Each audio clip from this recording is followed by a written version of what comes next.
合计8315只模组，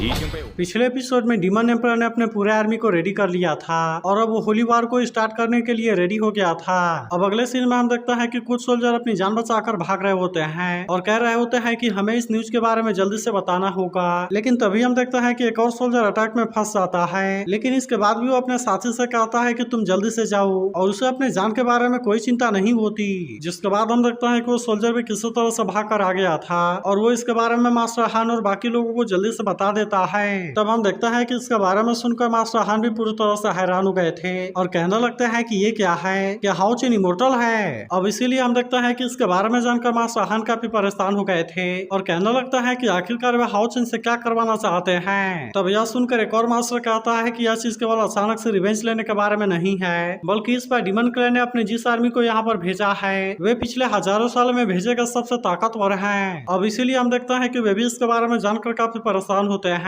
और कहते हैं कि वहाँ पर डीमन के साथ में कुछ ना कुछ जरूर हुआ होगा। लेकिन तभी हम देखते हैं कि एक और मास्टर गुस्सा होने लगता है और कहता है कि ये कैसे पॉसिबल है कि हाओ चेन उनके घर में चला गया। मगर तभी हम देखते हैं कि मास्टर यान भी इसके बारे में सोचकर काफी परेशान होते हैं और कहते हैं मुझे डर है कि शायद यह चीज तुम्हारी इमेजिनेशन से भी परे है। फिर हम देखते हैं कि वे इनसे पिछले रात वाले इंसिडेंट के बारे में बताने लगते हैं जहाँ पर इनके सील थ्रो ने इनके साथ में ऐसे रेजोनेट किया था जैसा कि आज तक पहले कभी नहीं हुआ था। फिर वे बताने लगता है कि उस रात मैंने कुछ बहुत अजीब देखा था जहाँ पर मैंने देखा कि डीमन क्लैन का एक डिमोनिक पिलर डिस्ट्रॉय हो गया था। लेकिन अब इसके बारे में सुनते ही सभी इस बात से काफी हैरान हो गए थे क्योंकि किसी को भी इस बात के ऊपर यकीन नहीं हो रहा था। इसीलिए वे सभी कहते हैं कि ये कैसे पॉसिबल है क्योंकि हजार सालों में ऐसा कभी भी नहीं हुआ। तब इस पर मास्टर यान कहते हैं कि जब मैंने डिमोनिक पिलर को डिस्ट्रॉय होने के बारे में सेंस किया तब उसी समय अचानक से एटर्निटी और क्रिएशन की डिवाइन सील थ्रोन कॉल करने लगी। इसीलिए मैं तुम्हें बताना चाहता हूँ कि इसे कॉल मैंने ही फील नहीं किया बल्कि और भी दो डिवाइन सील नाइट ने इसके बारे में फील किया था।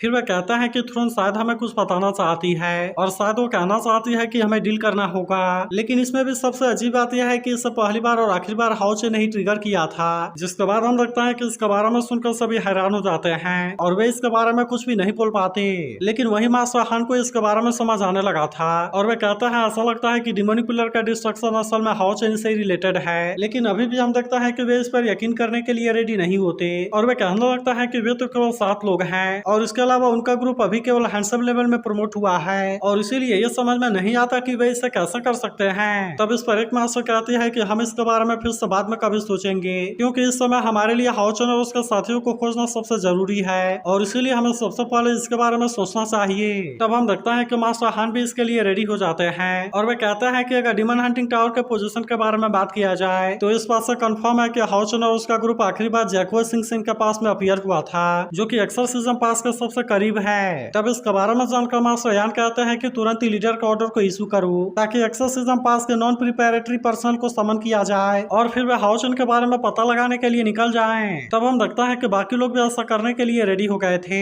लेकिन तभी हम देखता है कि कोई यहाँ पर रिपोर्ट करने के लिए आ जाता है और बताता है कि गार्डियन लॉन्ग ने आपसे मुझे बताने के लिए बोला है क्योंकि वे पर्सनली अपने ग्रैंडसन को लेने के लिए जाने वाले हैं। तब इसके बारे में सुनकर मास्टर यान और ज्यादा परेशान होने लगते हैं और कहता है ऐसा लगता है कि यहाँ पर बहुत ही खतरनाक बैटल होने वाली है, इसीलिए अगर जेड ड्रैगन पास में कोई गार्डियन नहीं हुआ तो फिर असल में ये बहुत बड़ी प्रॉब्लम है। लेकिन तभी मैसेंजर कहता है कि आपको इसके बारे में चिंता करने की जरूरत नहीं है क्योंकि युलुंग पास में जिस डीमन आर्मी ने अटैक किया था उसमें टोटल 8315 डीमन थे, लेकिन वहाँ पर गार्डियन के सामने कोई भी कुछ नहीं कर पाया और वे सभी एक एक करके उनके हाथों मारे जा चुके हैं। तब हम देखते हैं कि मास्टर हान और मास्टर यान इसके बारे में कुछ भी नहीं बोलते। तभी अगले सीन में हम किसी जगह का सीन देखते हैं जहाँ पर के बहुत सारे डीमन फैले हुए थे और इनका लीडर कहता है कि तुम यहाँ पर ध्यान से खोजो क्योंकि मुझे साफ तरीके से सुनाई दिया कि यहाँ पर कोई मूव कर रहा था। तभी हमें पता चलता है कि यहाँ पर और कोई नहीं बल्कि हाओ चेन का ग्रुप है जो कि अपने आप को बचाने के लिए यहीं पेड़ के पीछे छुपे हुए थे। तभी इसी भी समझ सकता है कि माइकल थोड़ा सा आवाज कर देता है, इसीलिए डीमन जैसे ही इसकी आवाज को सुनते हैं वे तुरंत ही अपने पावर का यूज करके यहाँ अटैक कर देते हैं। मगर फिर भी हम देखते हैं कि वे तुरंत यहाँ से साइड हो गए थे और इसीलिए उनको इस अटैक से कुछ भी नहीं हुआ था।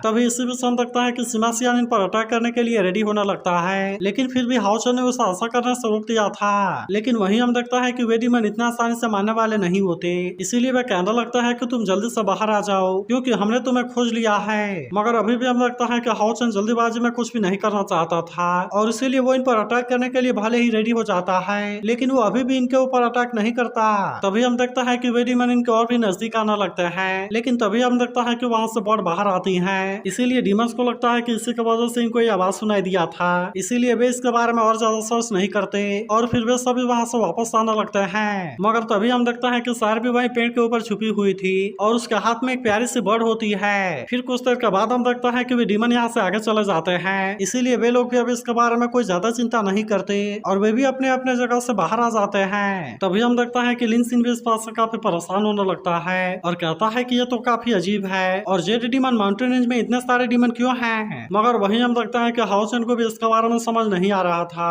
और वो भी सोचने लगता है कि डीमन क्लैन आखिर ऐसा क्यों कर रहा है। मगर तभी अचानक से हम देखता है कि हानियो के साथ में कुछ होने लगा था, इसीलिए ये देखते ही सभी इस बात से काफी परेशान हो जाते हैं और वे पूछने लगता है कि हानियो तुम्हारे साथ में क्या होने लगा। तब इस पर हानियो बताता है कि हेरिटेज क्राउन की पावर अचानक से फ्लक्चुएट होने लगी है और फिर वो कहता है कि नाइन्थ पिलर के एंजल और डीमन को हराना होगा। तभी अगले सीन में हम किसी डीमन पैलेस का सीन देखते हैं जहाँ पर कि बहुत सारे डीमन इधर उधर घूम रहे थे, लेकिन तभी अचानक से हम देखते हैं कि ऊपर कोई पावर जनरेट होने लगती है, जिसे देखते हैं सभी इस बात से काफी परेशान हो गए थे क्योंकि अचानक से इनके ऊपर बहुत सारे प्रेशर क्रिएट हो गई थी और इसीलिए वे नहीं समझ पाते कि इनके साथ में क्या होने लगा। मगर तभी हम देखता है कि और कोई नहीं बल्कि डीमन कोड बाईमैन है जो इनसे पूछता है कि बाकी डीमन कहाँ हैं। फिर वो इनसे कहता है कि तुम जल्दी से उनको आने के लिए बोलो क्योंकि मैं उनसे मिलना चाहता हूँ। फिर अगले सीन में हम देखता है कि बाईमैन अंदर आकर बैठ गया था जहाँ वो कहने लगता है कि पता नहीं क्या गलत है और क्या सही है। तभी इसी बीच हम देखता है कि यहाँ पर कोई शैडो घूमने लगती है, लेकिन वहीं बाईमैन को भी इसके बारे में पता चल गया था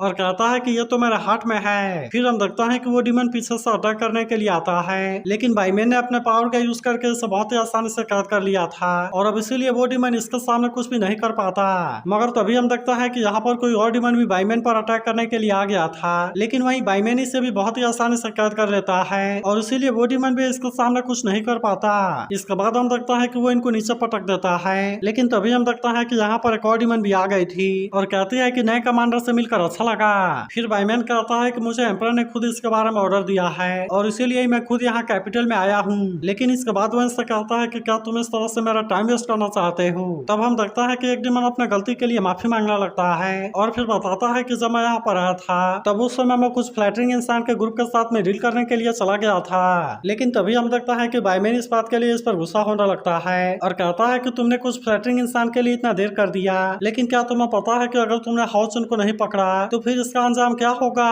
फिर हम देखता है कि वो अपने प्रेशर का यूज करके इसे टॉर्चर करने लगता है, जिसके बाद वो डीमन इसे बताता है कि मैंने एक्सोर्सिज्म पास को डीमन न्यू माउंटेन रेंज में लॉक कर दिया है, इसीलिए वहां से अब ना ही कोई आ सकता है और ना ही वहां से जा सकता है। और इसके अलावा मुझे ये भी इन्फॉर्मेशन मिली है कि हाउचन अभी एक्सोर्सिज्म पास में नहीं लौटा है। तभी दूसरा डीमन कहता है कि कल हम वहाँ पर अटैक करना शुरू कर सकते हैं, लेकिन हम देखता है कि वो लेडी डीमन ऐसा करने के लिए रेडी नहीं होती और कहती है कि क्या एक्सोर्सिज्म पास हाउचन से ज्यादा इम्पोर्टेंट है। फिर वो कहती है कि हमें सबसे पहले हाउचन के आने का वेट करना चाहिए, जिसके बाद हम उनको बहुत ही आसानी से घेर सकते हैं और फिर इस तरह से उनको जेड डीमन माउंटेन में मार भी सकते हैं। तभी हम देखता है कि एक और डीमन भी इसके लिए रेडी हो गया था और कहता है कि जेड डीमन माउंटेन में सब कुछ रेडी है, इसीलिए हाउचन जैसे ही वहाँ के यूबा माउंटेन में एंटर करेगा फिर वहाँ से बाहर निकलने के लिए उसके और उसके टीम के पास में कोई रास्ता नहीं होगा। लेकिन हम देखता है कि बाईमैन इनमें से किसी के भी बात से खुश नहीं होता और कहता है कि तुम तो बड़े ही निकम्मे हो और क्या तुम्हें पता भी है कि वो इस समय कहाँ पर है। लेकिन हम देखता है कि वे इसके बारे में बाईमैन को कोई जवाब नहीं दे पाते